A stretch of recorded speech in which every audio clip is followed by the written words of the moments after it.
diniyah yang bersifat keberagamaan. Islam sudah selesai, tetapi pemahaman atas Islam dan pengamalan Islam itu harus terus kita tingkatkan, harus terus kita perbarui. Sehingga Muhammadiyah itu dalam banyak hal itu kan kemudian menelurkan banyak sekali fikih. Yang baru-baru kita ada fikih bencana, ada fikih difabel, ada fikih lalu lintas, ada fikih air dan sebagainya. Yang itu tidak ada pada fikih zaman imam-imam terdahulu, tidak ada itu. Fikih ini menggambarkan bagaimana Muhammadiyah memahami Al-Quran, bagaimana Muhammadiyah memahami As-Sunnah, dan bagaimana pemahaman itu kita kontekstualkan dalam kehidupan di mana kita berada. Misalnya fikih bencana. Dan banyak orang berpendapat bahwa bencana itu kutukan Allah, azab Allah. Bahkan sempat muncul pernyataan pada masa Covid dulu, dan kalau orang terkena Covid itu berarti dilaknat oleh Allah. Saya protes dengan pernyataan itu. Karena ada seorang ketua PDM yang sholim meninggalnya karena Covid. Masa ketua PDM dilaknat oleh Allah? Ya kan? Ada yang muda di Klaten itu, majelis takjil masih muda belia, wafat karena Covid. Masa orang soleh seperti itu dilaknat oleh Allah? Meninggal karena Covid itu hanya sebab saja. Sehingga kemudian Muhammadiyah perlu meluruskan pemahaman yang tidak sesuai Quran dan Sunnah itu, sehingga perlu kemudian membuat fikih. Yang berikutnya ada sikap pasif terhadap musibah. Udahlah, memang sudah takdirnya begini, kita terima saja. Betul. Pasif. Tetapi bencana itu, musibah itu, kalau menurut teori itu kan terjadi karena dua hal. Pertama, musibah yang terjadi karena perbuatan manusia. Dalam teori namanya man-made disaster. Itu yang di dalam surat An-Nur disebutkan Dhaharul fasadul fil bahri wal bahr bima kasabat aydin nas. Itulah man-made disaster. Tetapi juga ada musibah yang terjadi bukan atas kehendak manusia dan manusia tidak bisa mencegahnya.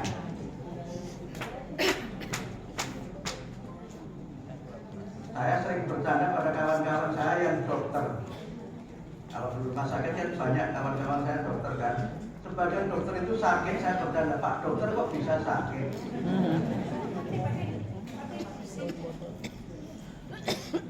Tetapi orang sakit itu bisa dijelaskan sebabnya. Makanya kemudian Muhammadiyah mengembangkan namanya mitigasi bencana. Karena apa? Berbagai peristiwa alam itu ada hukum alamnya.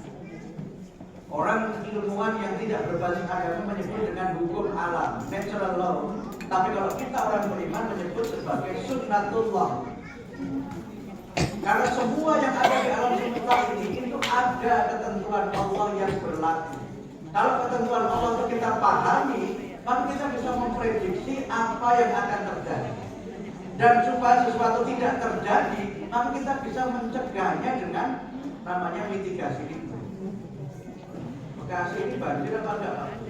Banjir. Sebenarnya kan bisa dimitigasi supaya tidak banjir. Cuma pertanyaannya, mau apa tidak?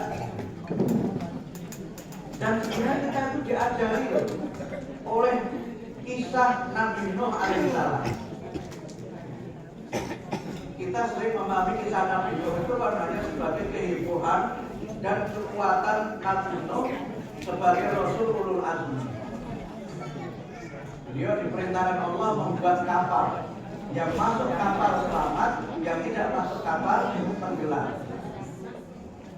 Waktu Nabi Nuh membuat kapal itu ditertawakan oleh masyarakatnya. Tidak ada hujan, tidak ada badai. Kenapa buat kapal?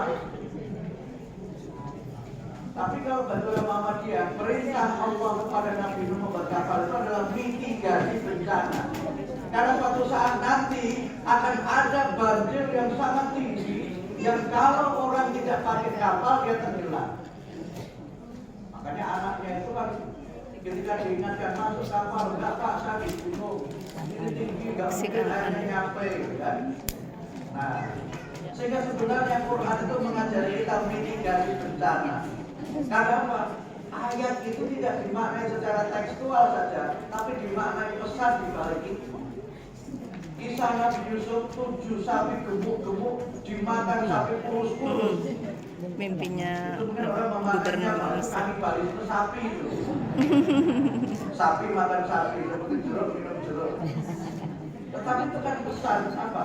Selagi kamu punya banyak rezeki, investasi, nabung, supaya kalau datang waktunya kamu tidak bisa bekerja, datang waktunya hidup kamu itu sulit, maka kamu bisa menikmati tabungan itu. Makanya orang sering bilang, saya ini setelah pensiun semakin mantap Mas Bobi.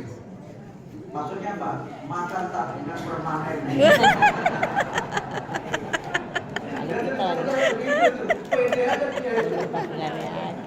Alhamdulillah.